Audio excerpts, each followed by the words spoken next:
The power cuts. Your phone screen goes dark. You hear the hum of the refrigerator die. Outside, a neighbor's voice rises in panic. Within minutes, there's pounding on your door. Desperate, frantic. They're begging. Begging for water. Begging for candles. Begging for help. And you have to make a choice. Are you the person with resources, or are you the person begging for them? When the grid goes dark, most people think it's temporary. They check their phones, open the fridge, maybe light a candle and wait. But history tells a different story. The 2003 Northeast Blackout left 50 million people without power.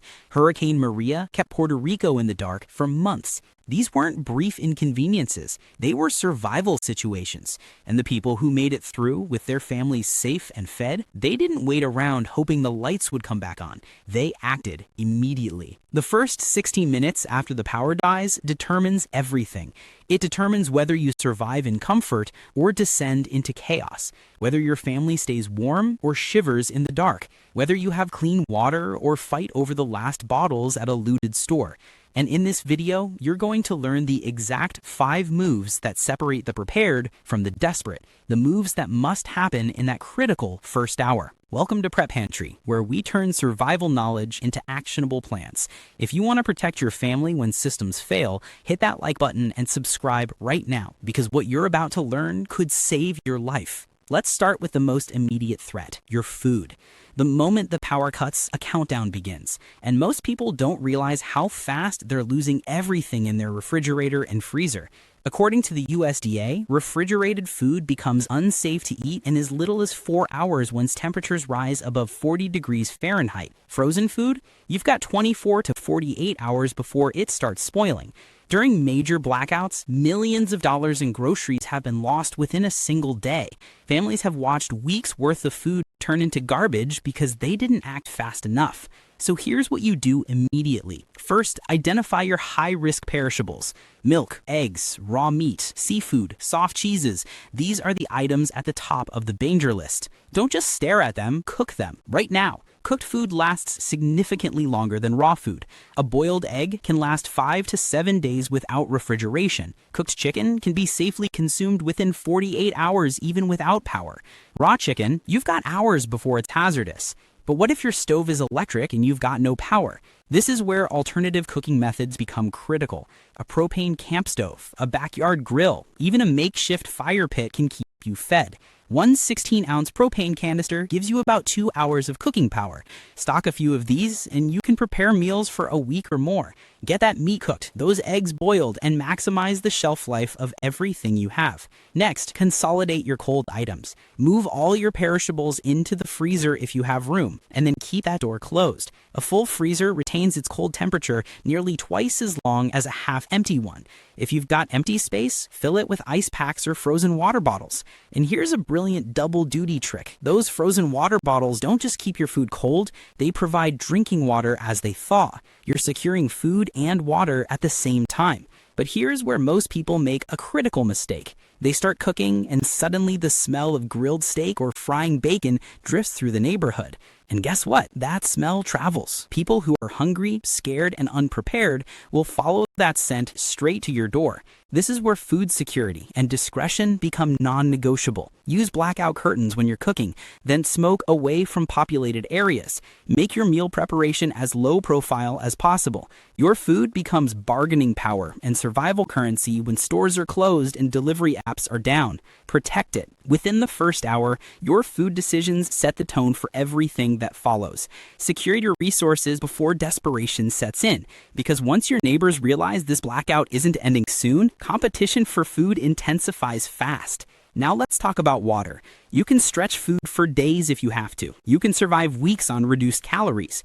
But water, the human body shuts down after 3 days without it. And here's what most people don't understand. Municipal water systems rely on electrically powered pumps and purification plants. Within an hour of a major blackout, water pressure starts dropping. Within 24 hours, those taps may run completely dry. The first hour is your golden window to lock down your water supply, and you need to move fast. Fill every container you own: bathtubs, sinks, buckets, bottles, everything. A standard bathtub holds about 80 gallons of water. That's enough for a family of 4 to survive for 2 to 3 weeks if you ration it properly. FEMA recommends 1 gallon per person per day, but 2 gallons is more realistic when you factor in hygiene, cooking, and cleaning. Now, here's a pro tip that most people miss. Use a water bob liner in your bathtub. It's a heavy-duty plastic bladder that fits inside your tub and keeps the water clean and portable. Without it, you're drinking out of the same tub where you wash your feet. Not ideal. But if you don't have a water bob, just make sure your tub is as clean as possible before filling it. And don't just fill containers and call it done. You need to treat that water to keep it safe. Add water treatment drops or unscented bleach, 8 drops per gallon, to neutralize bacteria and microbes. If you've got a mechanical filter like a Life Straw or a Berkey system, even better. These remove 99.99% of bacteria and viruses. If you're near a pond, river, or even a swimming pool, a manual pump or siphon can extract water that you can then filter and treat. But here's the hard truth. Water is heavy, and water is valuable. As your neighbors run dry, your supply becomes a target. Conceal your storage. Don't broadcast that you have 80 gallons sitting in your bathroom, and be mentally prepared to defend it if necessary. During disasters, the lack of clean water has led to complete societal collapse. The difference between resilience and chaos often comes down to those first critical hours. If you do nothing else, fill every container you own before the taps run dry. You've secured food. You've locked down water. Now let's talk about heat. Because cold kills faster than hunger. You can survive weeks without food and stretch water for days, but when indoor temperatures drop below 50 degrees Fahrenheit, hypothermia becomes a real and immediate threat. And here's the kicker. Most heating systems, whether they run on electricity, gas, or oil, require power to operate. Even if you have a gas furnace, the ignition system and blower fan need electricity. Within hours of a winter blackout, your home can turn into an icebox. So before nightfall hits, you need to insulate and manage your space. Start by sealing off unused rooms. Close doors, hang blankets or tarps over windows, and shrink your survival zone down to 1 or 2 rooms. The smaller the space, the easier it is to keep warm. Use mattresses and furniture to block drafts and create a bunker-like environment. This isn't about comfort. It's about conserving every bit of heat you can generate. Next, deploy emergency heat sources. Mylar blankets are incredibly cheap, under $2 each, and they reflect 90% of your body heat back to you. Wrap up in these and you'll stay warmer than you'd think. Candles can actually raise the temperature in a sealed room by several degrees. If you have alternative heaters like kerosene, wood stoves, or propane heaters, now's the time to use them. 1 gallon of kerosene produces 135,000 BTUs. That's enough to keep a small room warm for hours.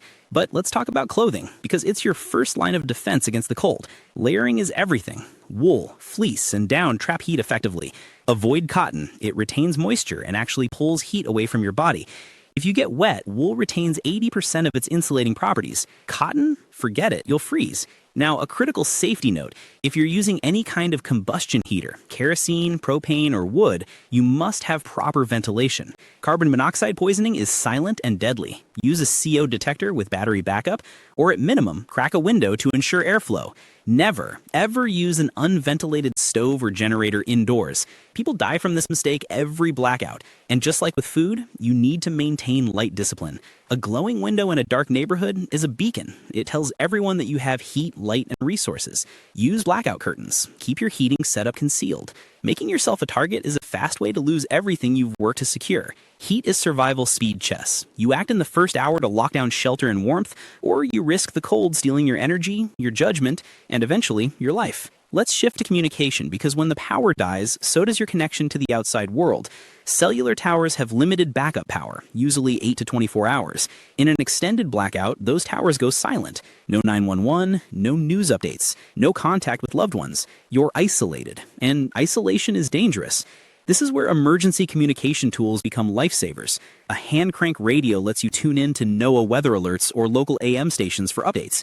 During Hurricane Maria, when cell networks were destroyed, radio broadcasts were the only reliable source of information. People huddled around these radios to find out where relief supplies were being distributed, which roads were passable, and when help might arrive. Two-way radios, FRS and GMRS walkie-talkies, let you coordinate with neighbors and family members across distances of 2 to 5 miles. You can check in, share information, and organize without relying on the grid. But here's the key. You need to preset your channels in the first hour.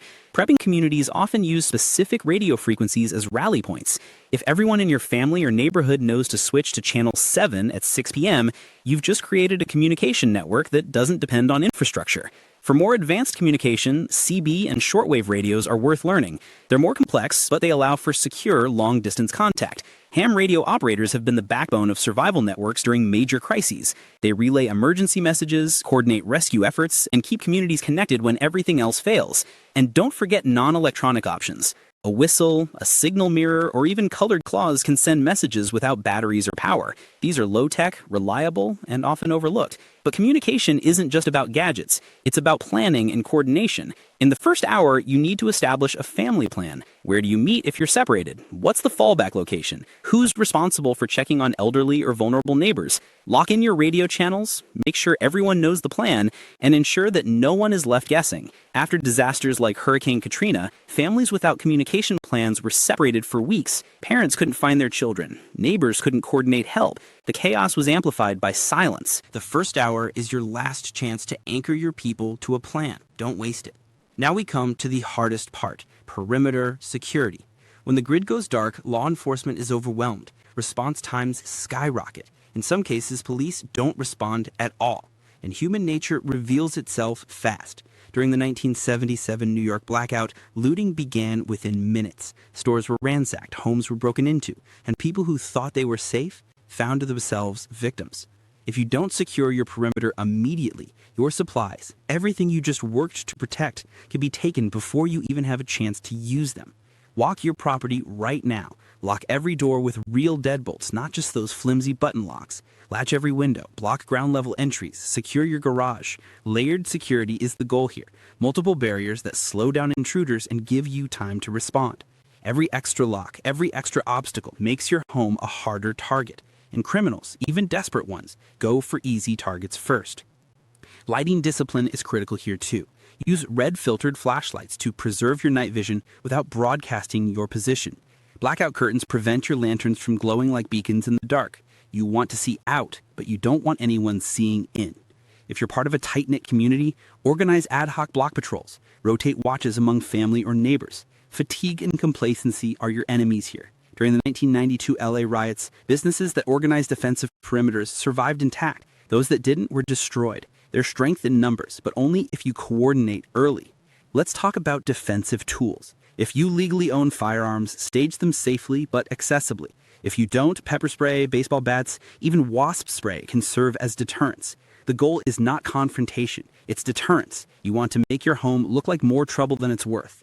But here's the mental shift that most people struggle with: enforcing boundaries. When a neighbor shows up asking for food or water, and you know giving it away means your family goes without, you have to be ready to say no. That's brutal, that's uncomfortable. But hesitation equals vulnerability. You're not just protecting stuff, you're protecting your ability to keep your family alive. History is clear on this. Those who establish boundaries early, who secure their perimeter in that first hour, survive with their resources intact. Those who wait, who assume everything will be fine, lose everything. So let's bring this all together. When the lights go out, you have a choice. You can hope the power comes back soon. You can wait for someone else to fix the problem. Or you can act immediately, decisively. The first hour decides your fate. You secure your food by cooking perishables, consolidating cold items, and practicing discretion. You lock down your water by filling every container before the taps run dry. You protect against the cold by sealing your shelter, layering clothing, and deploying emergency heat sources. You establish communication by setting up radios, presetting channels, and coordinating with your family. And you defend your perimeter by locking down access points, organizing watches, and making your home a hard target. These 5 pillars, food triage, water capture, heat and shelter, communication, and perimeter security, are your blueprint for surviving the first hour. And that first hour sets the trajectory for the days and weeks that follow. Don't bet your family's safety on it'll come back soon. The grid fails, systems collapse, and when they do, the only thing standing between you and chaos is what you do in that critical first hour. Start preparing today. Review your supplies, make your plans, practice your response. And if this video opened your eyes to what real preparation looks like, smash that like button and subscribe to Prep Pantry for more prep survival strategies that could save your life. When the lights go out, will you be ready? Or will you be behind before you even start? The choice is yours, but the clock is ticking.